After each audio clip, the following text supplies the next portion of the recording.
Hello, everyone, and welcome to another episode of Theology Reexamined.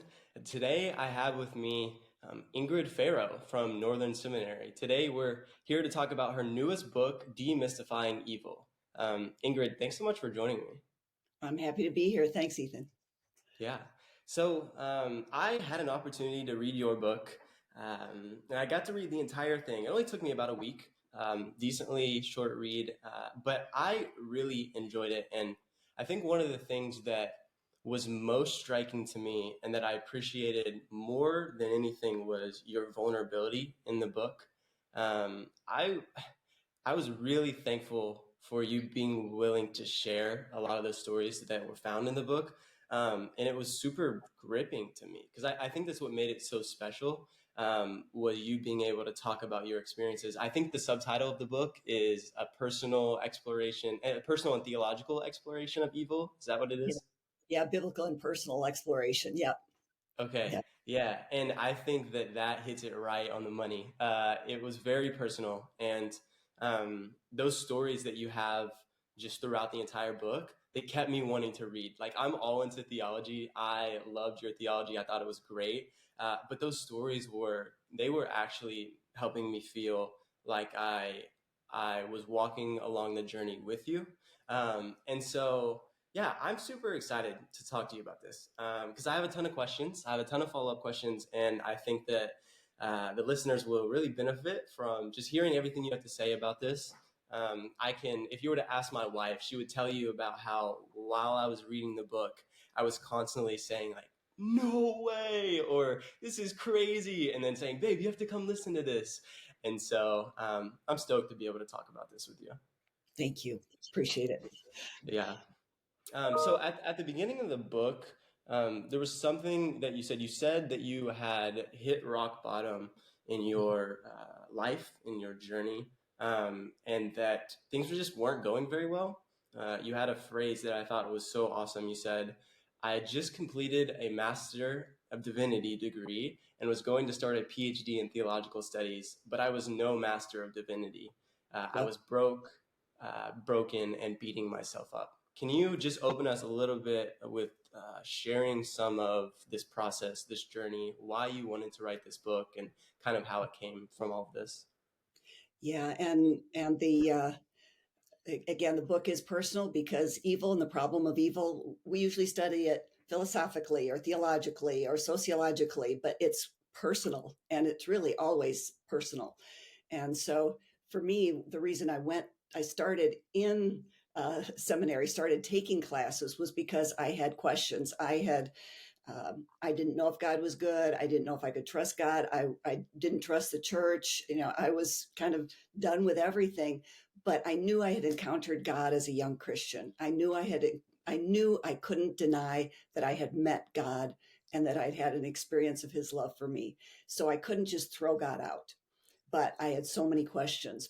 But yeah, as I went through, so I started in seminary learning Greek and Hebrew and everything, and life kept falling apart. I thought, oh, now that I'm in seminary, I'll be all protected. And no, things just continued to get worse.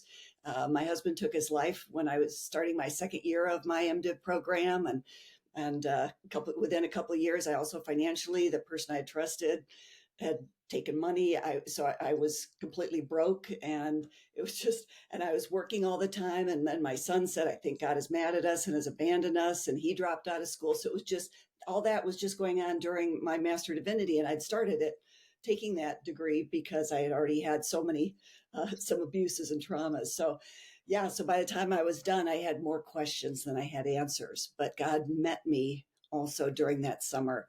And then it was during my studies in the PhD that it's like these pieces began to come together. So I tell the story pretty much the way I experienced it, and and I was always looking for vulnerability in other people, authenticity, and it was so hard to find in the church. People just they want you to just be happy clappy, just say everything's Mhm. okay, and they didn't want to hear about it. And when they hear you have problems, sometimes they would back away from you and leave you alone and all that, but because people are so uncomfortable with other people's suffering. So that's one of the reasons I wrote it too. It's like, hey, I've lost everything in my life, and Mhm. God still met me, and I still met God, and I'm just so amazed at all that I've come through, all that I've learned. And I like to put it, I'm actually becoming who I am. So that's kind of an amazing thing. I'm actually becoming who I am. And most of my life, I was running from who I was. Yeah. Yeah, and it almost seems like you hinted at this a little bit. It almost seems like the problem of evil, at least in people's lives, can be a sort of a taboo. So it's like, Yeah. well, I'm not going to talk about this, or I just really don't have answers. So God is good, and Romans 8:28. But you took a little bit of a different approach. You're like, no, this is real. We should talk about this, and you believe that the Bible actually presents us with some answers to these questions. Um, and so, yeah, what do you think then, as we enter into this discussion, for people who haven't read your book, they're unfamiliar with what this is even about? Can you give us a little bit of a preface of what is one of the main themes that you're trying to communicate through this entire book? First, that we need to face the evil in our lives, because as long as we're running from it, it'll always will always be its victim. And so that's the first thing, to make a decision. I no longer want to be a victim to the horrible, bad, whatever it is, things that I've been through in my life. And so it's an encouragement, to hear my story, to say, all right, I need to face this. So that's the first step. And then also, just to give God another chance, because so many of the things we've been taught about God are unhelpful, and so many things that have been modeled for us are equally unhelpful. So Mhm. it's really, my goal was just to be honest and invite other people into the conversation, and for the hope of healing, for hope and healing might be a better way to put it, hope and healing. Yeah, yeah, that's really good. For me, it was a lot of things you were saying. I think were um, they were decently paradigm shifting for me, Mm. especially when you started getting into talking about the malevolent spiritual beings, and you mentioned some of your personal encounters. And I'll be honest, like, but I don't have much category for those type of things. My experience, I, I haven't had many experiences. Well, I really haven't had any experiences with these spiritual beings, and so to hear some of the stories that you were talking about, they were shocking to me. Hmm. And I, along with I'm sure several other people who might be listening, are really, let's say, unfamiliar at first with. I know. Okay, so it's like, oh, I know the Bible talks about spiritual beings. It says demons and it says whatever. But come on, that's a primitive narrative. Like, it doesn't really apply to us in the post enlightenment, postmodern world.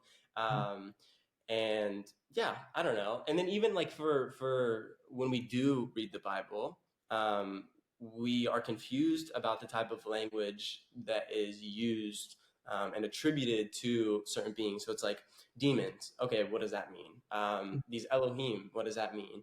Angels, who's that? If you could you tell us about? Could you just give us a little bit of a rundown on, like, when the Bible uses these spiritual beings Hmm. or language about these spiritual beings, what does it mean, and how then does that actually play into our own life today? Like, is it still a reality? Do they exist? And then how do I fit that into my paradigm? Yeah.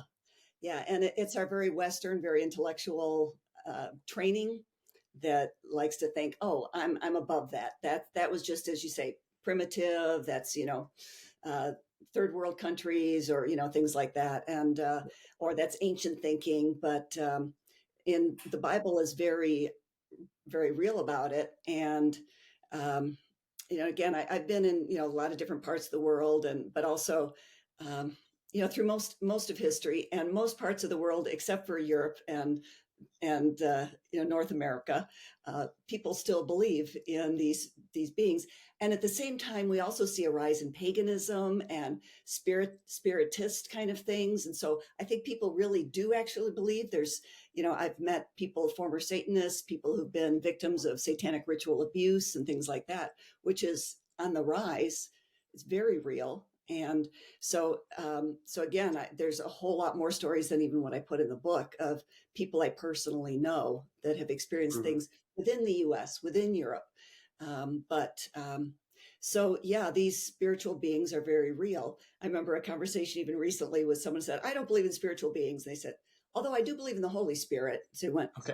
I'm not quite sure how that works. Those are the ones I want to believe in. Yeah, yeah, exactly.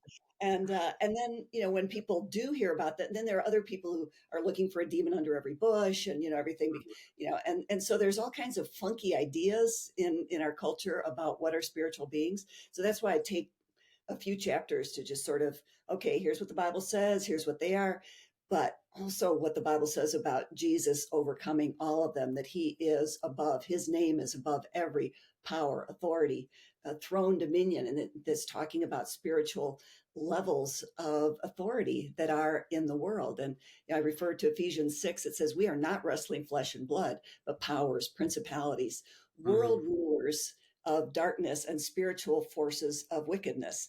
And so there's always more going on than we tend to believe or want to know about. And so even just being aware of it, but as Christians, we're not supposed to be afraid of them. We are supposed to take authority over them. But most people either tend to ignore them or be afraid of them, and that's not okay. Yeah. Yeah. So okay, I wanted to ask this. So for us people, us Western people who, I don't know, we're so, I guess maybe skeptical, more skeptical about these spiritual beings or this whole idea that there could be malevolent forces that are in a realm that I can't visibly, tangibly see that are working actively against me to harm me, to diminish God's purpose for my life. Um, what like in the book you mentioned people who have experiences that might be they might end up getting diagnosed with like a mental health disorder Mhm. or say somebody claims that this person who in the Bible was demonized, we're told is demonized, oh well maybe they just had schizophrenia or maybe they were just experiencing hallucinations or something like that. What would your response be to that pushback? Yeah, I wouldn't discount science because my first degree was in the medical sciences. So, Mm-hmm. so I get that. I don't have a problem with recognizing there is mental illness, but that still, we still need to recognize that there is more than that going on, and to be able to make that discernment, learn to make that discernment, and at least leave it open for a possibility, especially when things aren't logical. Yeah. That's I've noticed when so again, it's each person needs to kind of wrestle with it in a sense with God and with it themselves. Especially, we know there's so much depression, anxiety, suicide, and so forth. But to at least consider that maybe there is another voice speaking to me, because the only power these spiritual entities that are against God and against us, the only power they have is to attack our mind. And if they can get us to agree with their thoughts, then we are doing the work for them.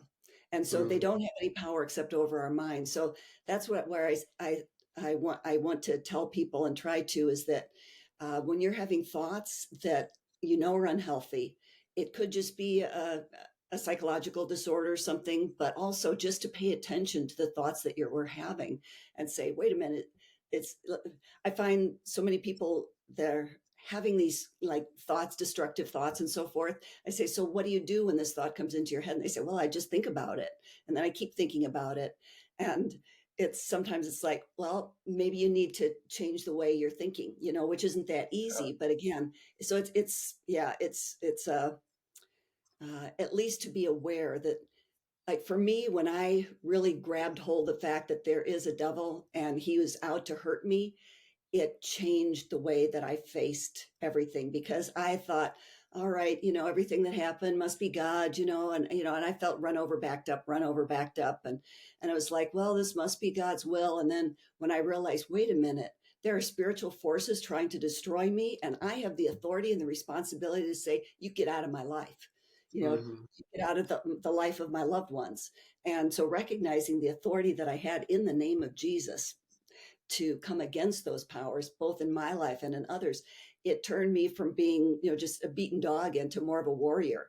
And I'd much rather be a warrior than a beaten dog, because I was a beaten dog for most of my life. And so Mm-hmm. being able to say, all right, there, Lord, show me what's really going on here. What are the Yeah. forces at work? Is it just Yeah. people? What are the forces behind the people, since I'm not just wrestling with flesh and blood? And so it just opens up the possibilities of what is it that I need to face, and what can I do to take authority over those things. Yeah. When you mentioned that in your writing, um, it was kind of shocking to me because, well, you described your experience with a malevolent being. I think the sergeant, that it was the story about, Mhm. yeah. And I was expecting you to say something like, um, "Oh, like this is how you overcome this power," and then give this big, intricate, like, uh, detailed dive into, like, I don't know how you can overcome it based on pure, uh, like something that you can do, or I'm not sure what I exactly expected, but what I didn't expect was what you said. And you said that one of the main things that you learned throughout that encounter was that it is vital to be mentally healthy. And then Mhm. you said because the point of entry for evil is through our minds, our thoughts. Um, Yes. yeah, I just felt like that was the last thing I expected you to say. And so why is that? So why is it that um, that it seems like the adversary can be kept out and kicked out from my life by me Mhm. taking over control of my thoughts and my thought patterns? Because that seems Yeah, really practical. That it seems like is. something I can actually fight against.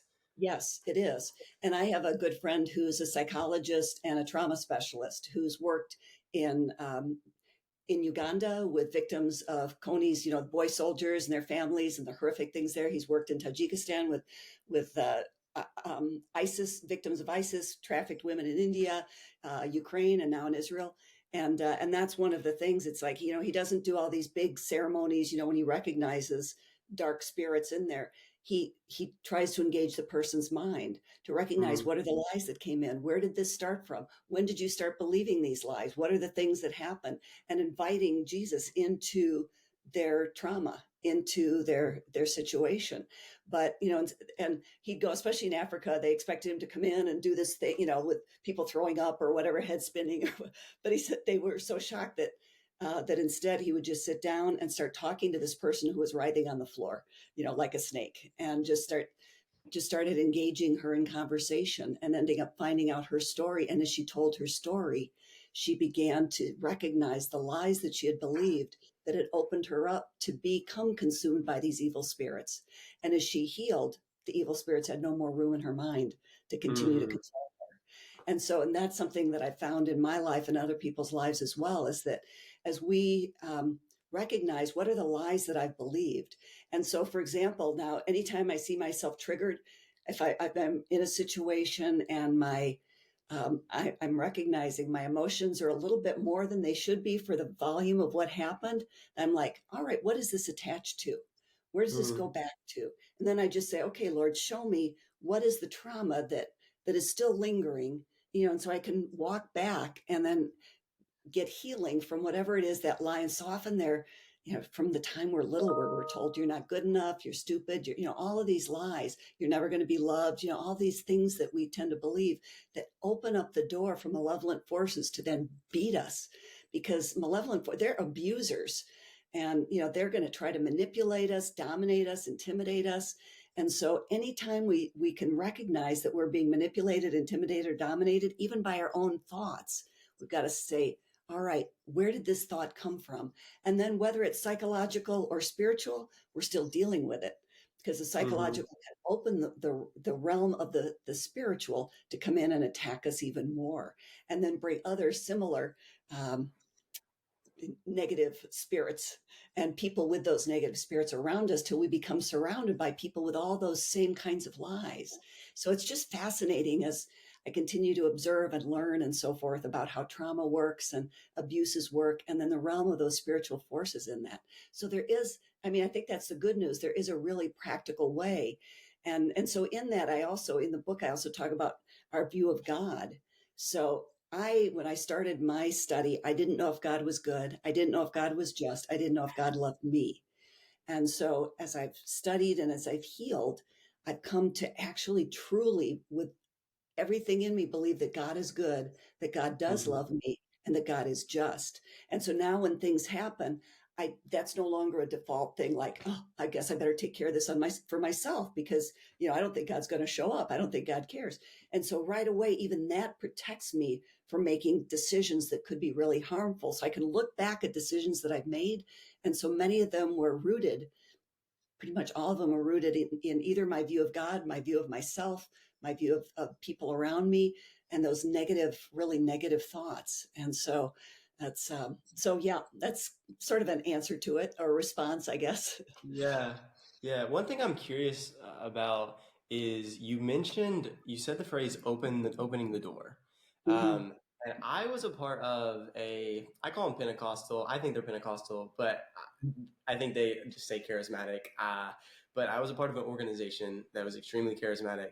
And that was a phrase that they often used. It's like, okay, whether you might watch a horror movie, or you might I don't know, sleep with your girlfriend, or you might do this and that, right? And therefore that is you, they would say, opening the door Hmm. to a demon or to a spiritual being or whatever to pervade your life and cause havoc.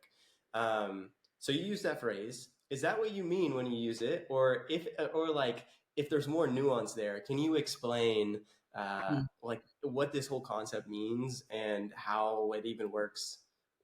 Yeah. The one thing that is sort of has become central to my view and understanding of this is how everything in our lives and everything in this world is some way or another interconnected. So, I mean, even science is starting to recognize that more. I remember there was a book, the Life of Trees. Where even trees in a forest, they're even of different kinds of trees, their roots are all somehow connected, and they all, Hmm. so everything in this world really is, there's an interconnection. um, this world really is far more holistic than we want to even believe, I think. And so things, so that's, so in one way I might, and again, I don't know the context you're in, but I can see where opening the door, if we do something, I recognize that the decisions that I make, there's never anything that I do that's actually just private. Hmm. Everything is one way or another going to be interconnected to something else. And so as I recognize the holistic nature of nature, of creation, that everything that I do is going to be connected and one way or another is going to impact somebody else. And so as I recognize that, it's not meant to make me, paranoid or like, because God has this incredible way of taking our messes and fixing it. I mean, I've got the last chapter of my book talks about, ashes and beauty and all that stuff, how God's able to. And you look at every character in the Bible is some kind of a mess. They all mess up. They're all dysfunctional.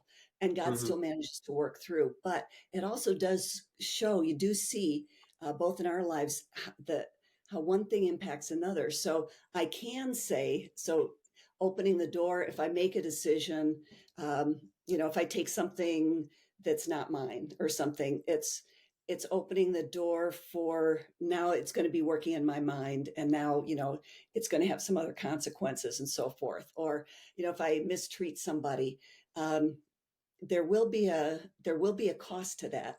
So um, so I think it's looking at what are the actual costs of the decisions that I make. And I teach Old Testament, so there's a lot there about making choices. And so it Hmm. says choose life. And I think even just that sentence, choose life, what is life giving? What will promote flourishing in my life and in the lives of those around me? And so it begins to form the way that I think. Is this choice bringing life to those around me? And thereby, is it also then bringing life to me? Or am I making choices that could cause harm to somebody around me or eventually to myself? And I may not think about it initially, but sometimes we just need to slow down more and think about our decisions a little bit longer before we make them. And then Yeah. if we make a bad decision, to just go back and make amends, make it right as best as we can.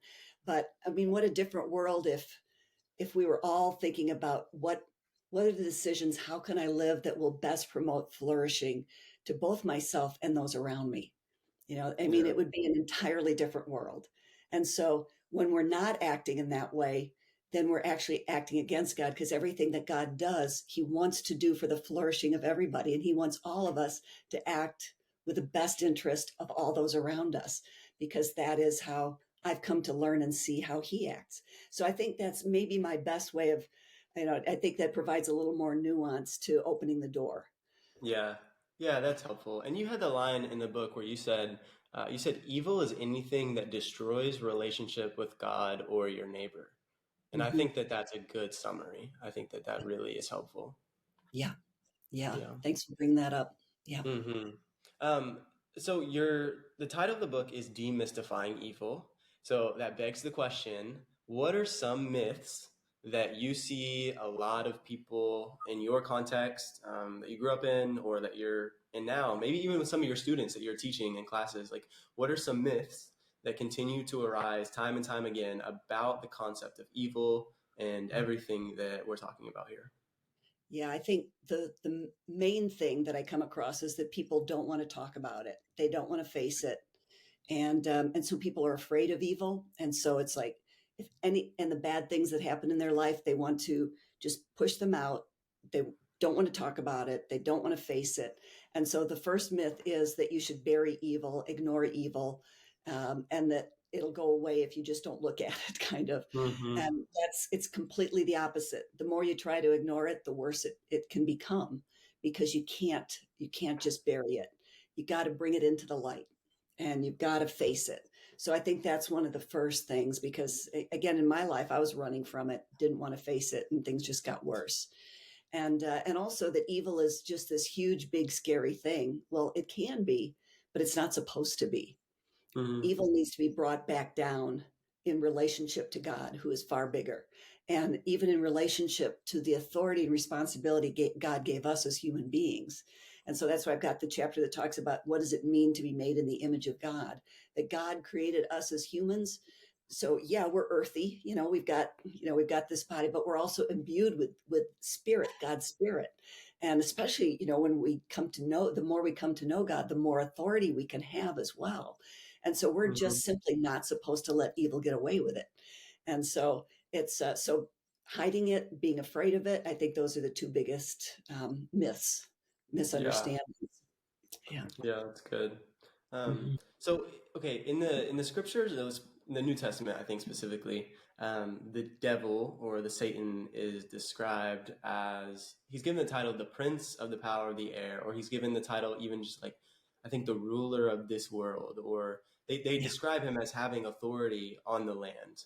Mhm. Um, and so I guess in the theological, already not yet eschaton, the idea that Christ is his kingdom is here, he has conquered evil, but at the same time, it's not in completion.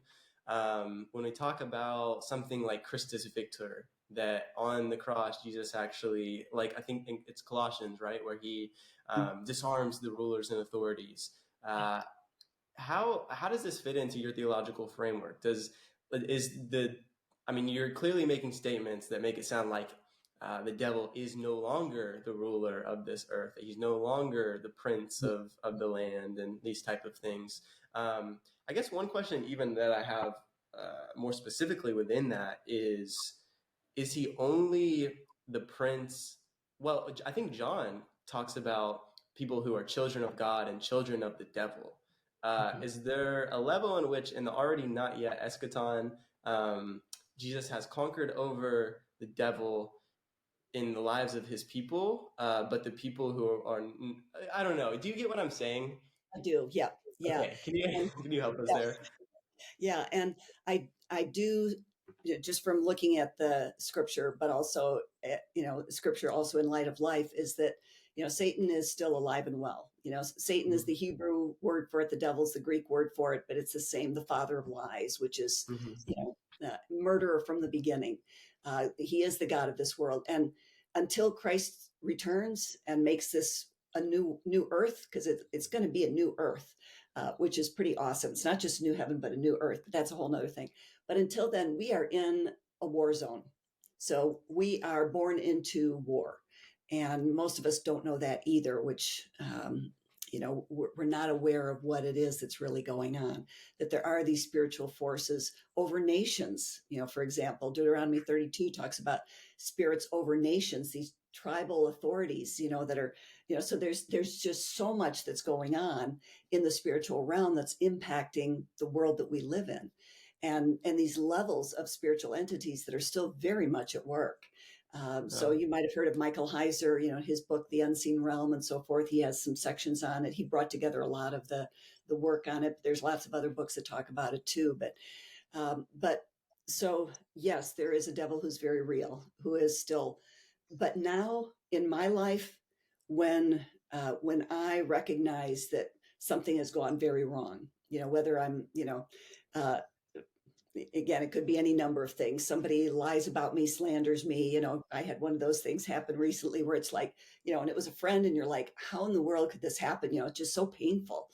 And then recognizing, okay, and this was a person I thought I could trust, and so these kinds of things still happen. Things happen in our families, but, and so now though, when those things happen, instead of becoming afraid, my prayer becomes, Satan, you're going to regret laying a hand on me. You're going to regret laying a hand on those that I love. You're going to pay for this. So I love the verse in Romans 16, we will soon crush Satan under our feet. God was, Hmm. and so it's like, so I refuse to quit until I see goodness come out of evil. And Yeah. that is the stance that I take. It's like, no, now I'm on the warpath. Satan, you put your big foot in a place where it is not welcome. I know my authority in Christ, and I'm not going to quit until this person's life is turned around, until, I do everything that I can uh, within within prayer, as well as, Lord, show me the strategies. What is it that I need to do? So then I go to God and say, okay, what's the strategy to turn it around? Is there somebody I should talk to? What do I do? And then just walk with God and say, Lord, you show me what I need to know to walk through this, to turn whatever evil has happened to me, work on it until it becomes good. And I'm not going to quit until then. And Hmm. so that's how I approach it, very differently than I would have, 15, 20 years ago. Yeah. What are your thoughts on? Because I've heard there's been plenty of people, I guess, that I've heard that say actually that Satan isn't a personal being, um, as in it's like there's Satan and then there's everybody else. Mm. And there are people and Satan, well, Satan being a proper name, you even mentioned this, it's not a proper name, right? It's meant the accuser. And so, and I think I even heard that every single time that the scriptures use the term Satan, there's a definite article in front of it. Yeah. Sorry, go The ahead. is that true? In the Hebrew, but then it changes in the New Testament. Okay. Yeah. Okay.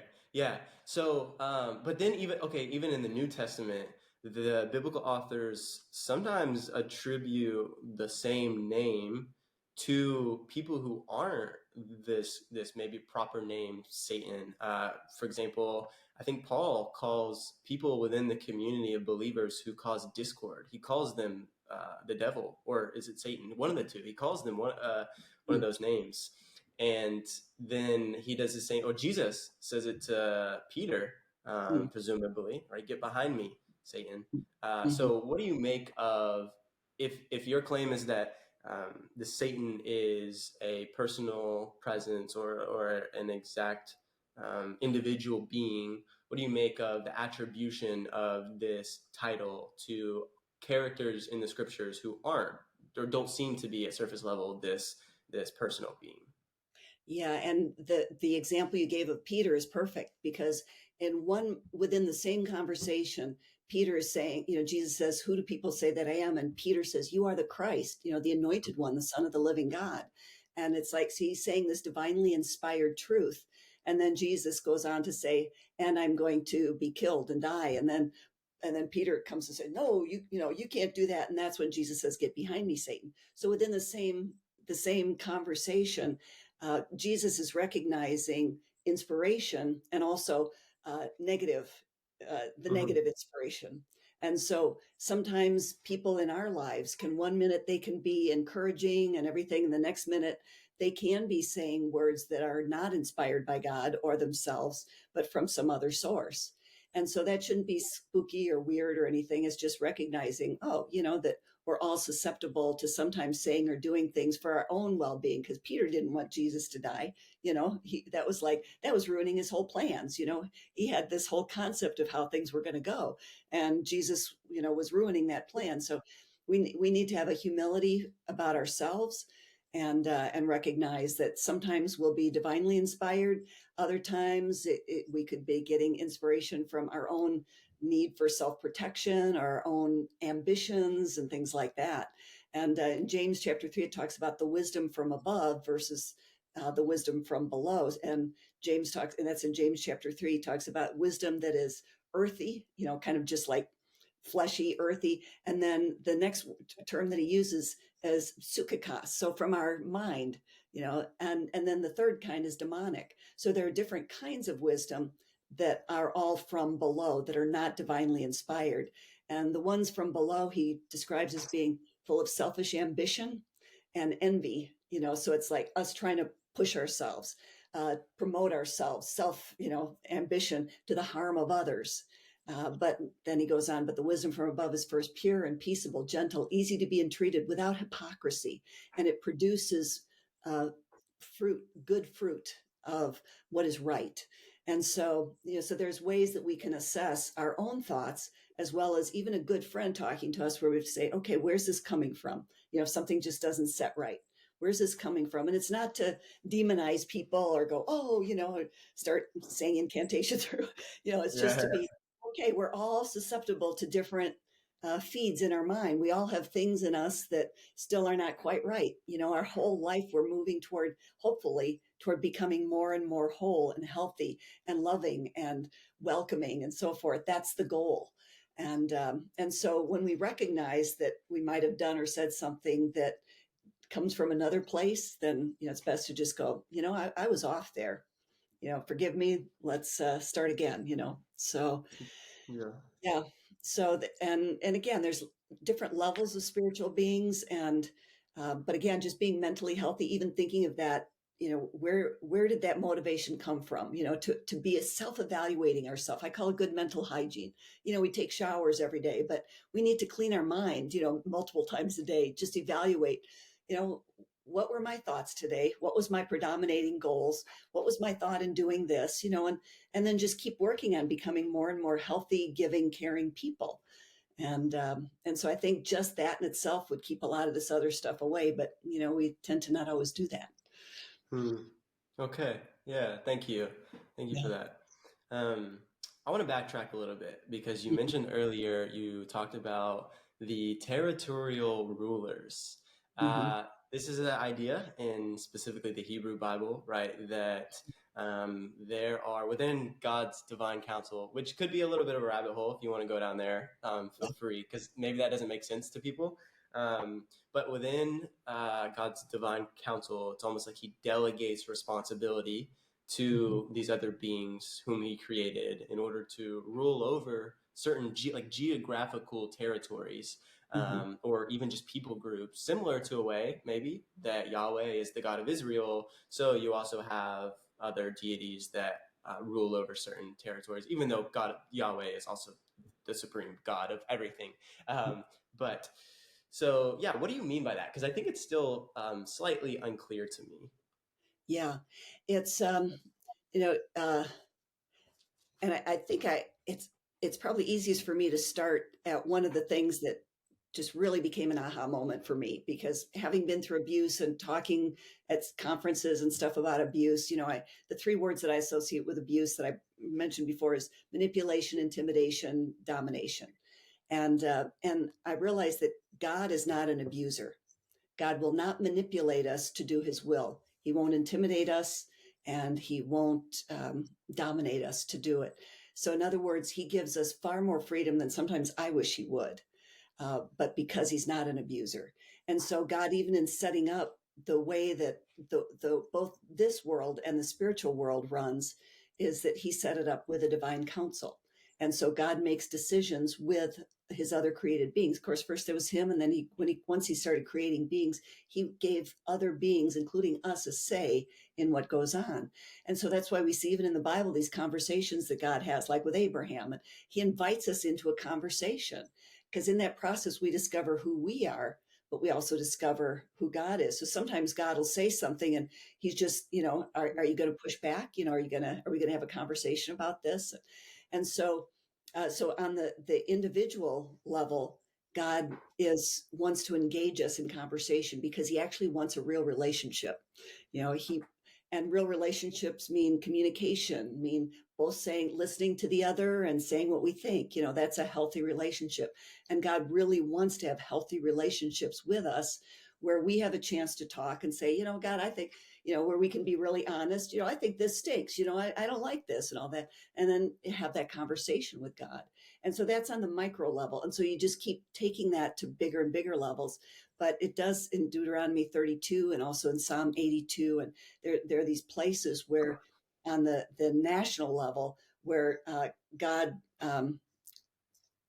gave these territories to these different prevailing spiritual beings, and they did rebel against God.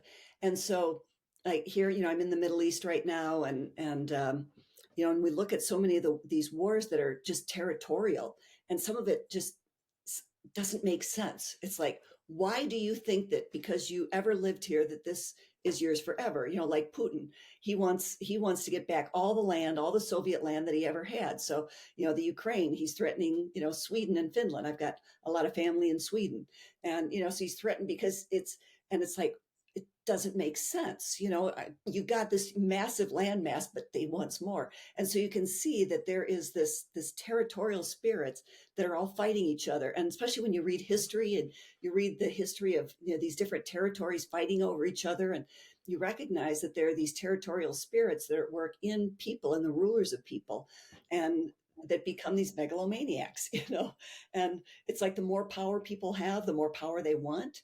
And that is just a reflection of what's happening in the spiritual realm, and that is completely contrary to God's way of thinking. So it happens on the macro level all the way down to our personal level. And so that's why we being aware that these beings are at work, we can look at it purely psychologically, but also recognize spiritually that what God wanted is for his beings to be in counsel with him, not against him. So that's, again, could go into a lot more, but that's why I wrote about it. And there's some great books also just specifically about the divine counsel, and fascinating topic. And when I first heard of it, I was like, huh? But the more I read about it, even scholars who don't even hold a high view of the Bible were recognizing that, there's this, Yahweh's counsel and things like that. So it's just fascinating. It's really clearly there. Yeah. Yeah, and like you mentioned, for people listening, if you want to do more research on it, obviously you talk about it in your book.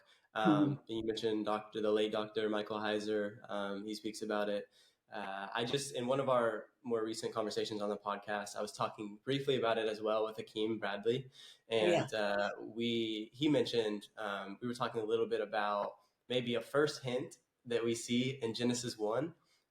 In the Imago Dei passage, it's like God says, "Let us go down and create mankind in our image," and we talked about, oh, is that the Trinity, or is God talking to his plurality of his counsel?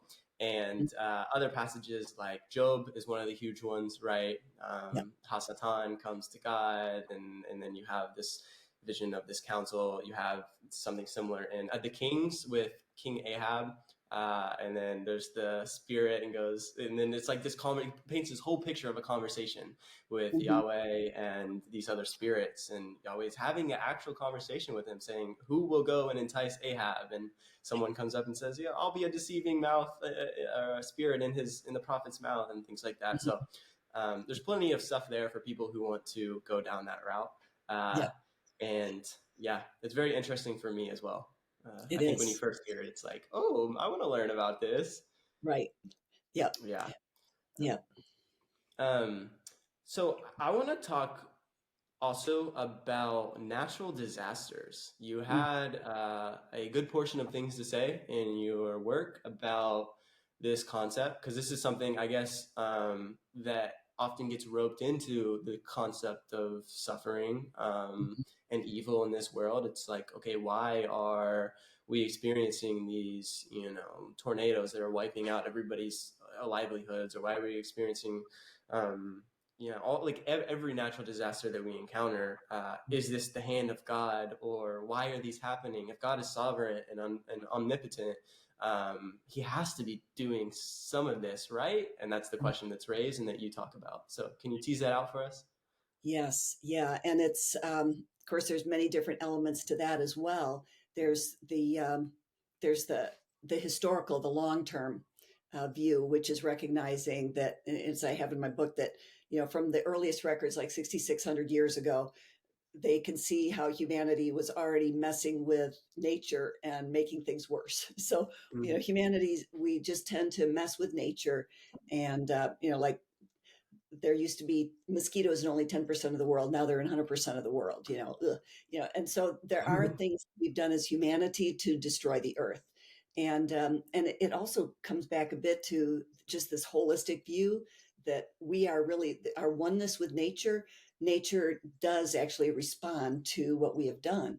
So even in Genesis 3, where when or Genesis 4 rather, when Cain kills Abel, it says the earth has opened its mouth to receive its blood. Mm-hmm. So, and God calls heaven and earth as witnesses to our behaviors. So the earth itself bears witness to the things that we do, and we tend to not think of the earth that way, but God does. So that means the earth is actually very much in tune with what we're doing and not doing. And so in this the long history view is we have been destroying and messing with nature for a very long time. And I remember there's one article of 2010 that said the year the earth struck back, and that was just a regular newspaper article. And Mm-hmm. so there is that element of things that we have been messing with nature so much that it is there are repercussions to what we have done to the earth. And so we are and have always been called to be stewards of God's creation. And so neglecting that has meant a lot of long term consequences. And because all of creation was initially made as good. And so, and very good. Uh, so that's again sort of the long view. But in the short view, we recognize when there are natural disasters, we are supposed to be going to help people. There are things that we can do to like that's why we put railings, because of the law of gravity. That's why we shouldn't be building mobile home parks in places where we know there's going to be a hurricane every year. And so there's some things that we could do on a very practical level, and that we should be doing on a very practical level to help protect lives. And so that's on the short term. But then there's also prayer. And we see Jesus speaking to the wind and the waves. And I mentioned Craig Keener's book, and he's got a 2-volume academic book on miracles, but then he's got a shorter book also on miracles. And there he talks about all different kinds, from sickness and to weather related prayers. And so we can pray, and we need to learn better how to pray, both for protection for people. Like he was a very conservative pastor in Florida, and but he had a dream that he really felt was from God, about that there was a hurricane that was going to hit right in the dream, told him the town, the name of the hurricane, and everything. And he shared it with the elders in his church, saying, I know this sounds a little weird. And then someone else in his church had a dream. And so anyway, long story short, they started praying, and the exact name and everything of that hurricane that they had been praying for. And, they set the names of those hurricanes way in advance, but it was that very name came into exactly that place where they'd been praying that it would not cause harm. And it started coming in, at full force, but it died down, and it did cause some damage. And I think a few lives were caused, but it came right in the rush hour. If it had come in on the full force, it would have been mass chaos, but it slowed down. And then he showed a video from meteorologists 10 years later. They'd continued to pray for their section, other pastors. They started getting let's pray for this section of where we live in Florida. And he shows that a meteorologist saying the weather pattern seems to have changed in the last 10 years in this section, which used to be known as a hurricane zone. And so, so there are those kind of things and stories, where I'll pray, and, other people We can pray for weather, we can pray for health issues and so forth. And we need wisdom in doing that, and to really seek the Lord. But again, so that it's a bit of a range of things that we have done, that we can do, practical things as well as things in prayer that we can be doing. But we need to do what we can. And certainly when there are natural disasters, just to be there to help out our neighbors and others as best as we can. So, you know, so that's sort of a big range of things. Yeah, yeah. Thank you for sharing that. As we come to a close, I wanted to ask you a final question. Is everything that happens God's will? Yeah, and that's where I put emphatically no. And there was a time that I did believe my answer. There was a time I would have said yes. But God has given us the responsibility and the authority for how things go here. And He never took that away from us. And so the main reason that I contend there's evil in the world is because we, in one way or another, have allowed it. There were people who didn't step in, whether it was far back in history or currently. We see how passive people are so often. When people taking videos of somebody being killed rather than come on, don't just take a video, stop it, do what you can, get other people. So there's so much more that we could be doing to stop evil, and we need to use the authority and the responsibility that we have. We need to take we are responsible for our neighbor. It's like with Cain and Abel. He said, "Am I my brother's keeper?" It said, yeah, dude, you are.